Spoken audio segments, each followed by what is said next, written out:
Respuesta al pastor Esteban Bor. Subordinación eterna del Hijo.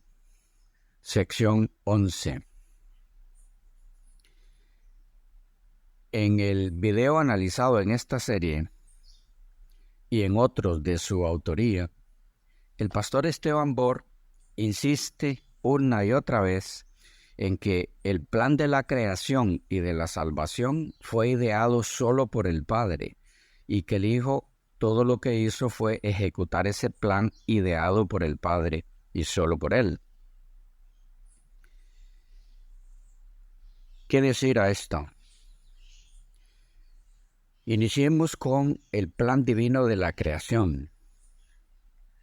En la historia de la redención, página 20, párrafo 2, igual en inglés, dice así: después de la creación de la tierra y los animales que la habitaban, el Padre y el Hijo llevaron adelante su propósito ya concebido antes de la caída de Satanás de crear al hombre a su propia imagen.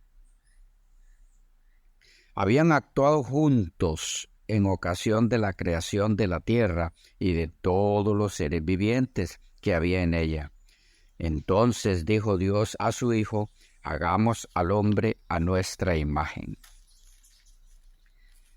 De esta declaración, no ha faltado quien argumente que la frase su propósito aquí es en referencia solo al Padre, por el hecho de estar en singular.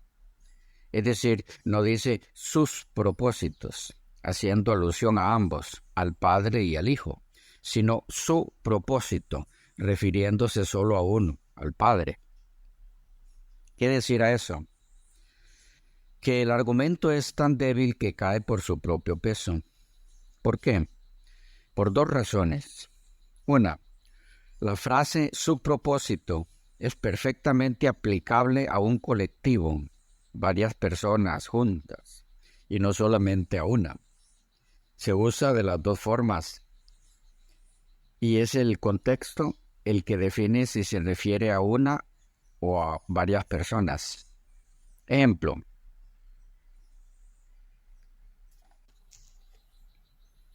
leemos en Conducción del Niño, página 145, párrafo 1, 157, párrafo 1 en inglés.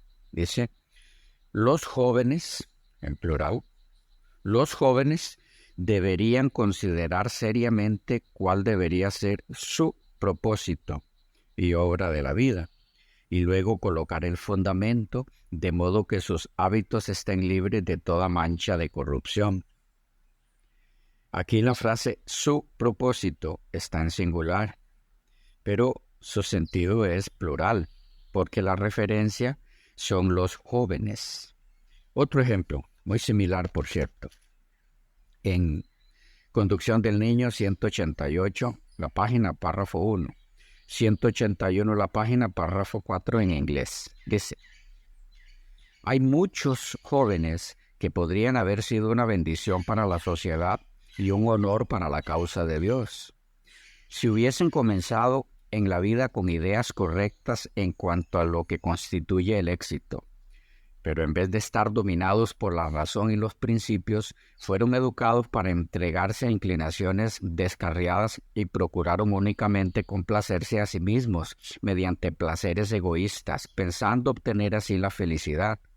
Pero no lograron su propósito, pues buscar la felicidad en el sendero del egoísmo no traerá sino desgracia. Un último ejemplo, entre muchos, en este caso de Consejos para la Iglesia, página 430, párrafo 2, 239, párrafo 1 en inglés. Dice: muchas almas hay que luchan por alcanzar grandes victorias y bendiciones especiales para poder cumplir grandes hechos. Para alcanzar su propósito, creen que es necesario agotarse en oraciones y lágrimas. En la Biblia no es distinto. En el caso de los poderes opuestos a Dios, que son varios, se dice de ellos en Apocalipsis 17:13, tienen, en plural, tienen un mismo propósito. Y esto nos lleva precisamente a la segunda razón por la cual el argumento que dice que su propósito en la declaración del principio hace alusión solo al Padre es infundado. ¿Cuál es esa razón por la cual este argumento es infundado? Muy sencilla y conocida por todo estudioso de las Escrituras.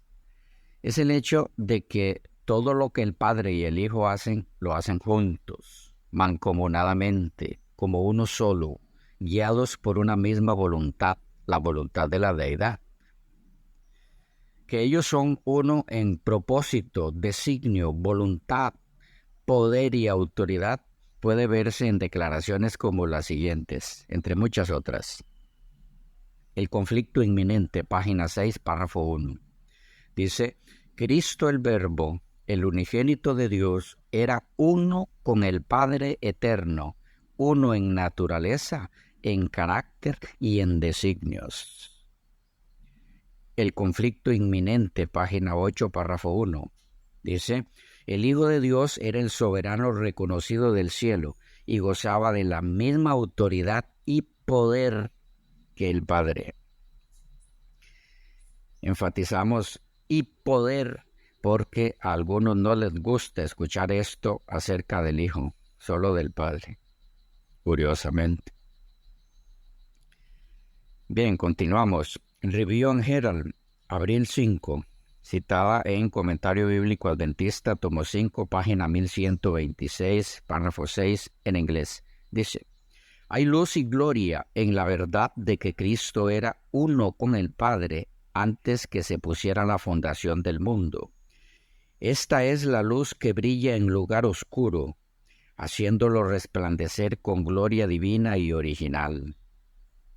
Esta verdad, infinitamente misteriosa en sí misma, explica otras verdades misteriosas y de otro modo inexplicables, mientras se consagra en una luz inaccesible e incomprensible.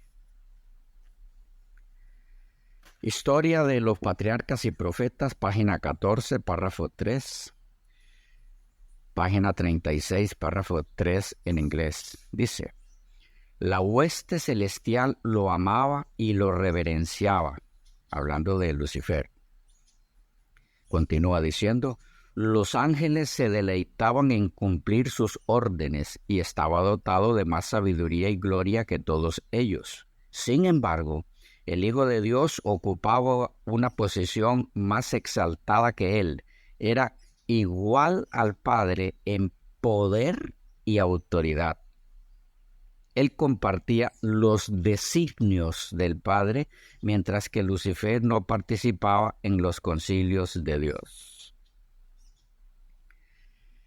Señales de los tiempos, 30 de julio de 1896, citada en La Verdad acerca de los ángeles, 159 en la página, párrafo 1, 154, párrafo 1 en inglés.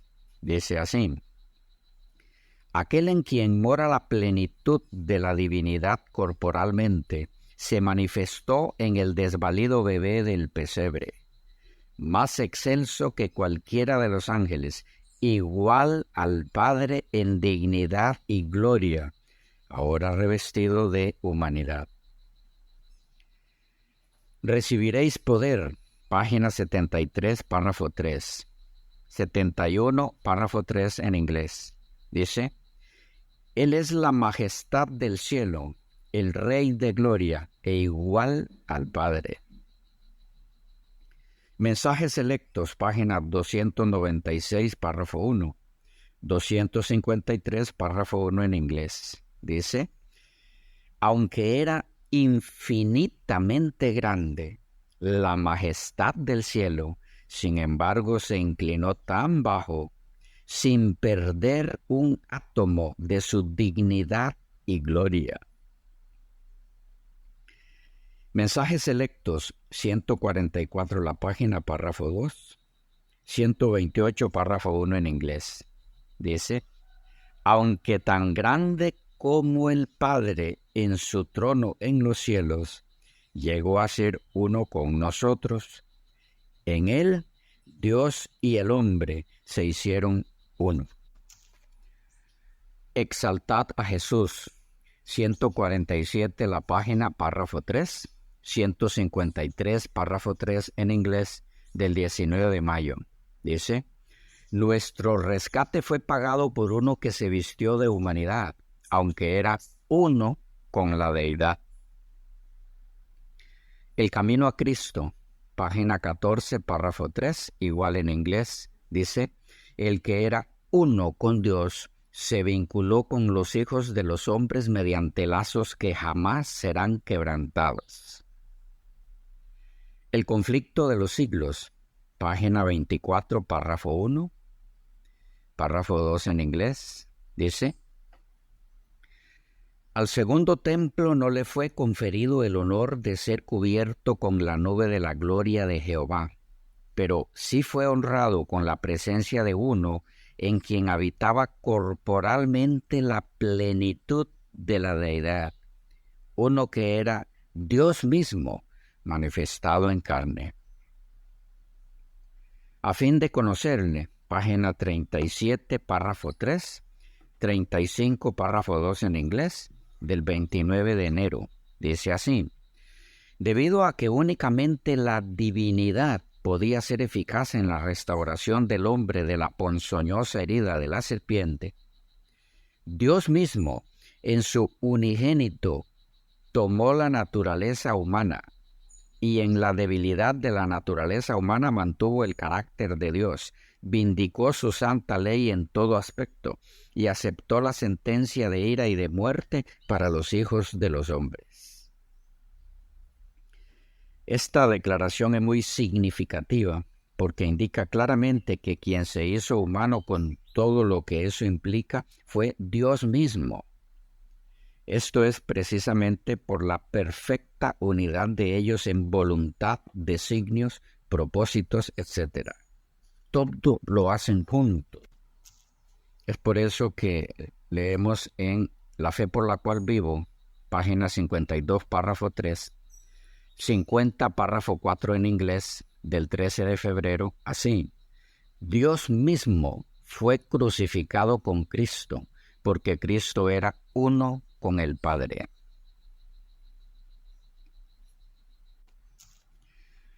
Porque ellos tres son uno solo en mente, propósito, designio, poder, voluntad, etc.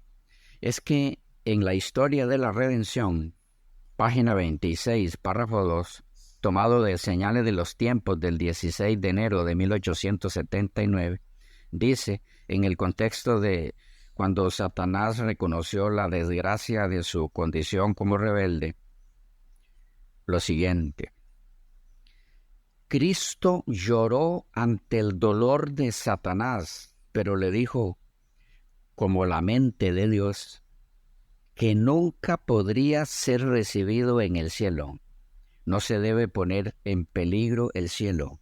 Todo el cielo quedaría estropeado si fuera recibido de regreso, porque el pecado y la rebelión se originaron en él. Y lo mismo se ve en la siguiente declaración en cuanto a Cristo, el Hijo, como la misma mente de Dios. Dice así en Cartas y Manuscritos, LT 1882, titulado Testimonio para la Iglesia de Monterrey. Dice lo siguiente: la carga de esa oración, en referencia a Juan 17, la carga de esa oración era que sus discípulos fueran uno como él era uno con el Padre.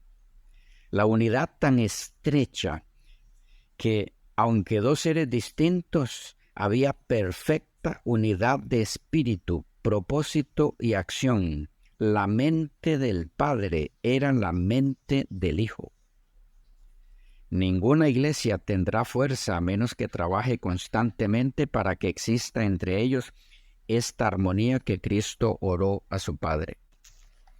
Nótese aquí cómo la mente, la voluntad del Hijo y del Padre son una en espíritu, propósito y acción. ¿Dónde cabe en este contexto que la creación fue una idea solo del Padre y que el Hijo no fue más que el ejecutor de esa idea, simplemente el albañil? ¿Dónde cabe tal concepto? En Joya de los Testimonios, tomo 3, página 267, párrafo 4, igual en inglés, dicen: para que todos sean uno, como tú, oh Padre, en mí y yo en ti, que también ellos sean uno en nosotros. Admirable declaración. La unidad que existe entre Cristo y sus discípulos no destruye la personalidad de ninguna de las partes. Son uno en espíritu, en mente, en carácter, pero no uno en persona. Así como Dios y Cristo son uno. De tal manera que uno en propósito es lo mismo que uno en voluntad. Elena G. de White, hablando de Enoch, dijo en Conflicto y Valor, página 28, párrafo 5, párrafo 4 en inglés, del 22 de enero, lo siguiente: era uno con Dios en propósito. Si somos uno en propósito con Dios, nuestra voluntad se identifica con la suya. Recibiréis poder, página 258, párrafo 3, 257, párrafo 3 en inglés, del 4 de septiembre. Dice: los que buscan torcer el propósito divino y oponerse a su voluntad pueden parecer prosperar durante un tiempo, pero Dios está obrando para cumplirlo. Noten cómo propósito y voluntad es lo mismo. De tal manera que el Hijo es uno con el Padre en voluntad. La voluntad de uno es la misma que la del otro. Es por eso que en el deseado de todas las gentes, página 178, párrafo 3, 208, párrafo 2 en inglés, dice: Jesús rechazó el cargo de blasfemia.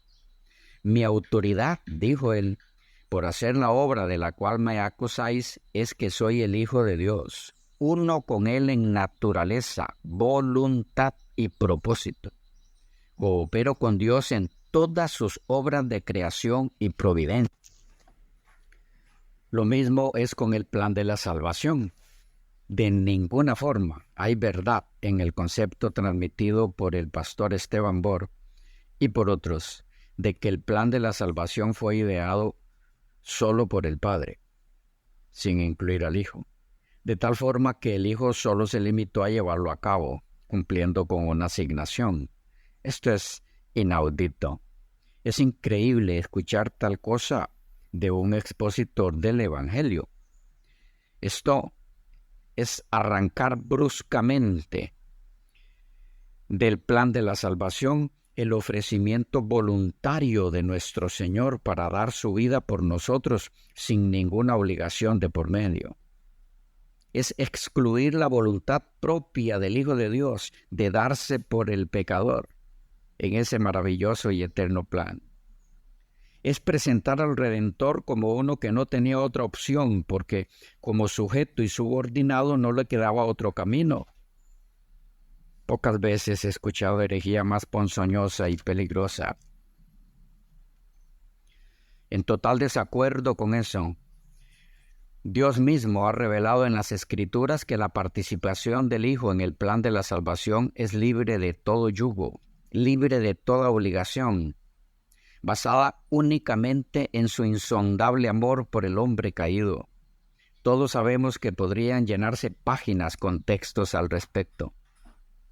Lo inentendible es mirar a tantas personas abrazando semejantes conceptos como si vinieran del cielo, cuando en verdad proceden de la dirección opuesta.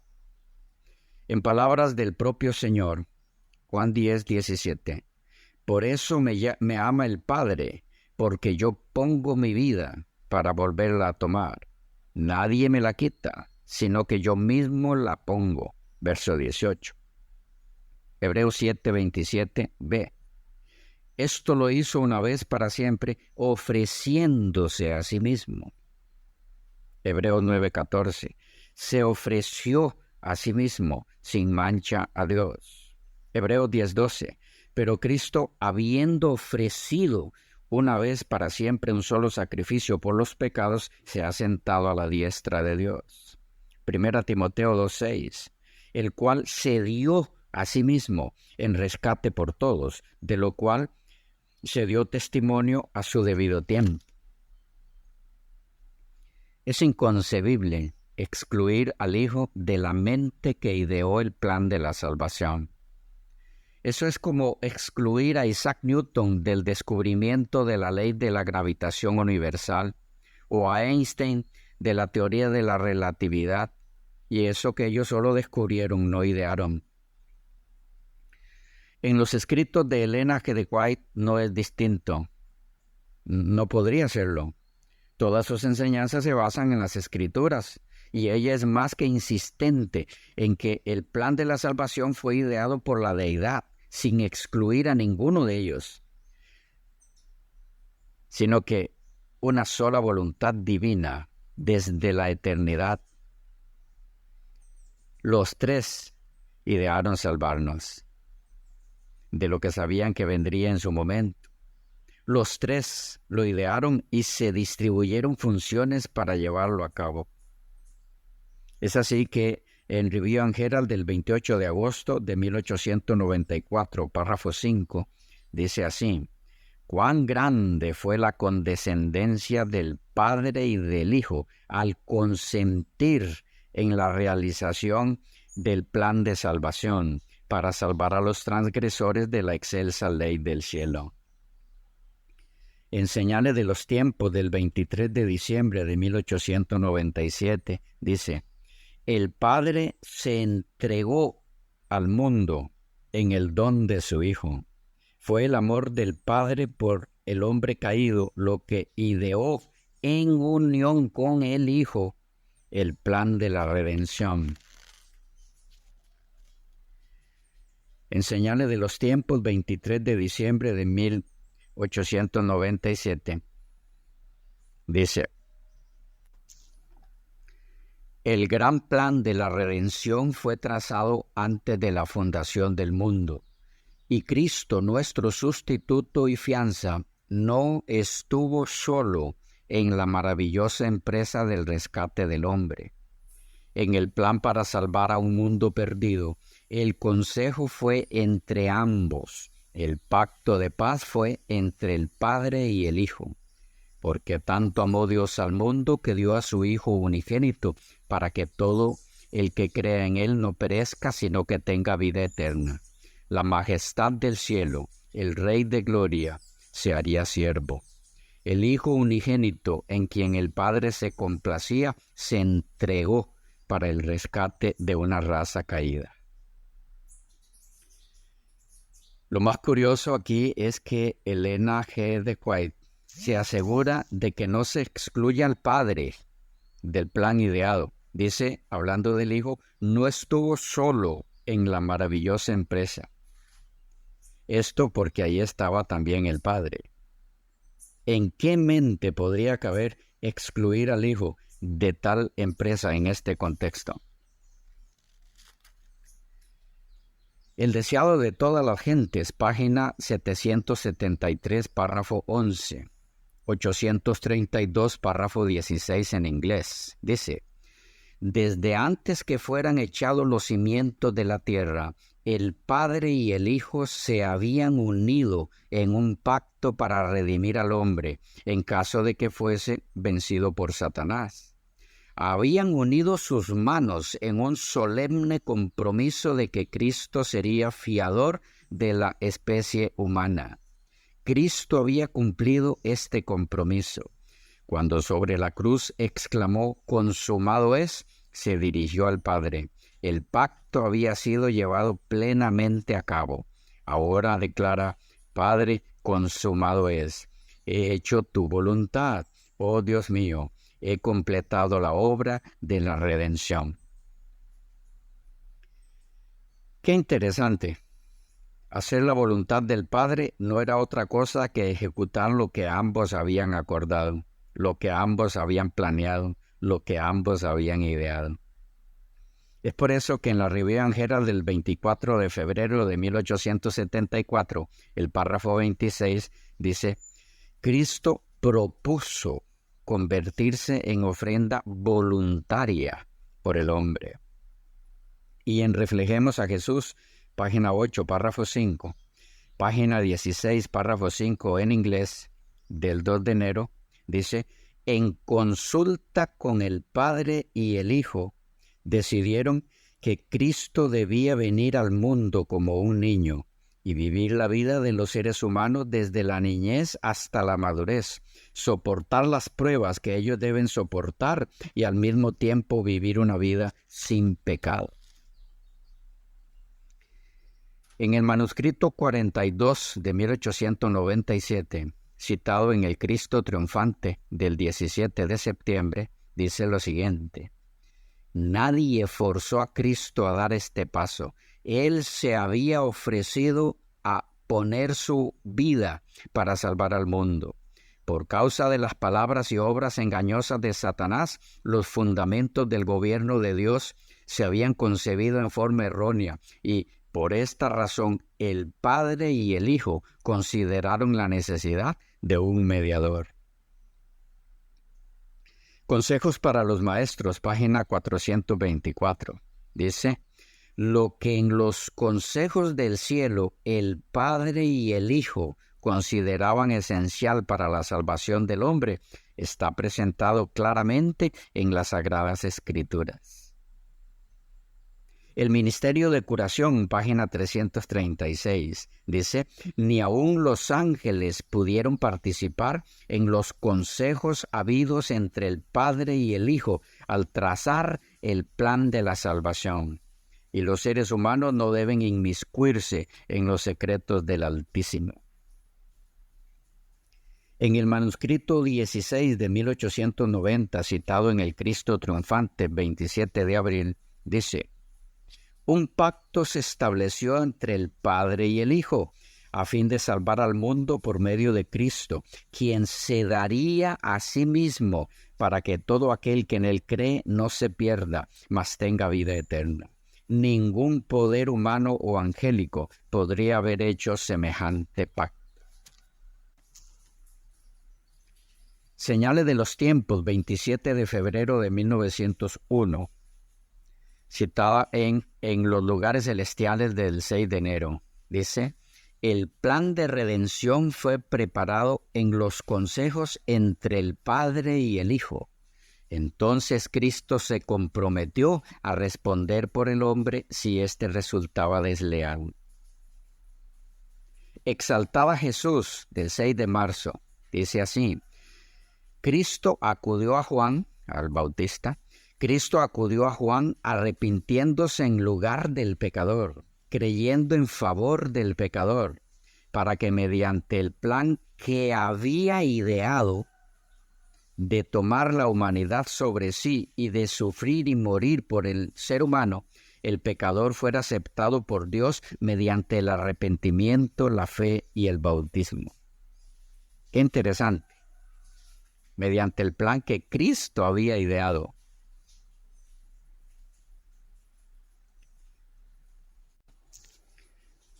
La historia de la redención, 44 la página, párrafo 2, 43 párrafo 2 en inglés, dice: los ángeles se postraron delante de él, de Cristo.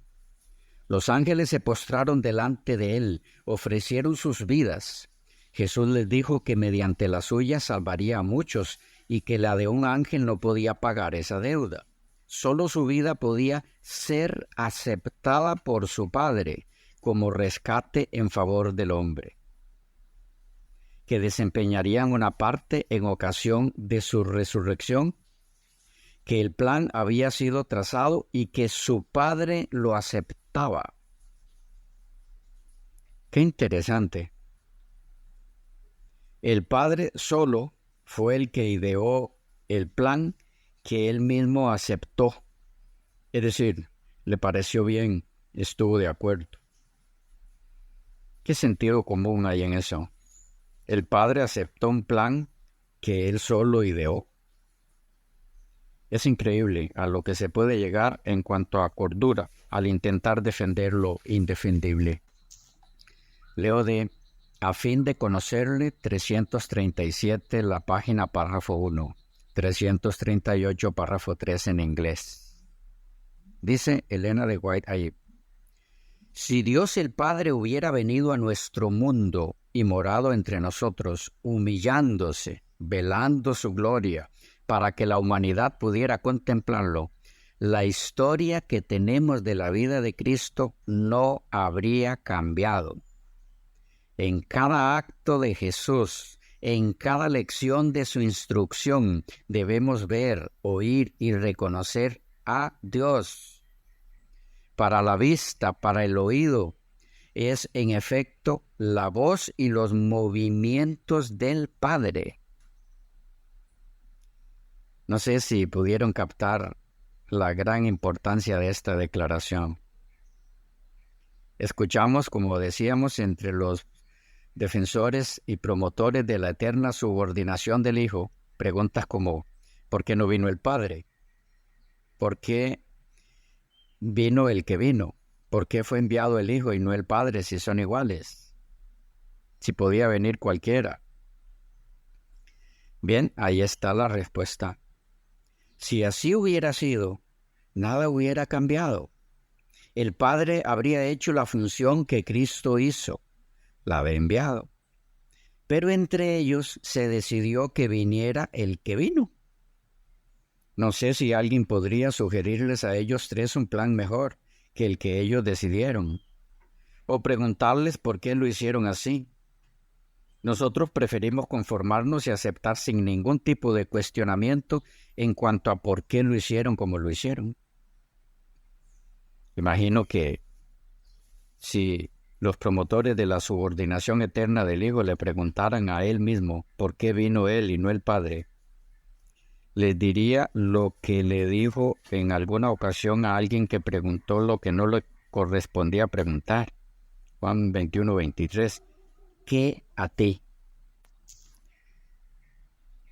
Y es que, como dice Elena de White en el Cristo Triunfante del 17 de septiembre, el Padre y el Hijo consideraron la necesidad de un mediador. En Dios nos cuida, 6 de marzo, el Padre y el Hijo han jurado cumplir los términos del pacto eterno. En la maravillosa gracia de Dios del 30 de junio, dice: Dios mismo fue crucificado en Cristo, porque Cristo era uno con el Padre. Y por si alguno está preguntándose dónde está el Espíritu Santo en el plan de la salvación, leo de la maravillosa gracia de Dios, 1 de julio. Dice: la gloria del Evangelio se funda en el principio de que para restaurar en la raza caída la imagen divina es necesario que la generosidad se manifieste constantemente. Esta obra comenzó en las cortes celestiales. La divinidad se conmovió de piedad por la raza humana y el Padre, el Hijo y el Espíritu Santo se entregaron a sí mismos para realizar el plan de la redención. Bien, suficiente por aquí en cuanto a quién ideó el plan de la creación y la salvación. Es claro que fue ideado en conjunto, actuando los tres miembros de la deidad en la perfecta unidad que los caracteriza. De allí que la gloria tanto por la creación como por la salvación es para los tres. Pero, siendo que el pastor Esteban Bor insiste en que la gloria es para el Padre exclusivamente, la pregunta ¿es esa enseñanza bíblica? ¿Tiene fundamento en los escritos de Elena G. de White? ¿Está excluido Cristo de recibir esa gloria solo es para el Padre? Esa es la pregunta a responder en la próxima sección. Por ahora, bendiciones y hasta la próxima.